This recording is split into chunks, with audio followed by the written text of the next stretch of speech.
எடப்பாடியார் இப்போ களமுஞ்சுகிறாரு. மக்களை காப்போம், தமிழகத்தை மீட்போம். முதல்ல உங்க கச்சை மீள்றா. ஜெயலலிதா விட்டு போன கச்சை முதல்ல அந்த மீள் மீண்டும் அதை முதல்ல. சசிகலா கிட்ட கொஞ்சம் இருக்குது, தினகரன் கிட்ட கொஞ்சம் இருக்குது, ஓ பன்னீர்செல்வம் கிட்ட கொஞ்சம் இருக்குது. இதெல்லாம் அந்த மொத்தத்தில் சேர்த்து போய் பிஜேபி கிட்ட அடமாட்டம் வச்சாங்க. அடமாட்டம் பிஜேபி கிட்ட வச்சு அடமாட்டத்தில் இருக்கிற அதிமுக போல மீட்டிங் வா, அப்புறம் மக்களை மீட்டிங் வருவேன்.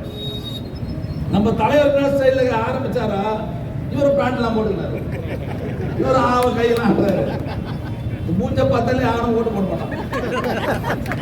ஓட்டு போடுற முடிஞ்சாங்க. அதனால நீ எல்லாம் போய் படுங்கடா, கதல இனிமேல் ஆகாது. நெஞ்சு நிமித்தி நாங்கள் ரோட்டுக்கு போவோம், மக்களை சந்திப்போம். மக்கள் பிரமாதமாக இருக்கிறாங்க. இப்போ ஒன்றிணைவோ இப்போ உறுப்பினர் சாகிற வேலையை ஆரம்பிச்சாச்சு. இன்னும் நம்ம நிறைய பேர் அதில் ஈடுபடல. தயவுசெய்து வருகை தந்திருக்கிற நம்முடைய தோழர்கள் அன்போடு சொல்லிக் கொள்வது, 2026 இந்த கனவுகள்லாம் ஓய்ச்சிடணும். மீண்டும் திமுக ஆட்சிக்கு வரணும். நம்முடைய 2வது முறை ஆட்சிக்கு வரணும். 7வது முறையாக திமுக ஆட்சி பொறுப்பு வரணும். அதனால வீடு போய் உறுப்பினர் சேருங்க, தெரிஞ்சு போயிடும். அதுல 5000 தான் சேர்த்துருக்கீங்க அந்த தொகுதியில். போராட்டம் நடந்தாலும் சரி, மறுநாளே அங்க ஒரு கூட்டத்தை போட்டு உங்க கதையெல்லாம் நாராய்ச்சிடுவோம். தேர்தல் நாங்கள் விடுற மாதிரி இல்லை. ஒண்ணு இந்த பொய்யெல்லாம் ஜனங்களுக்கு எடுபடாது.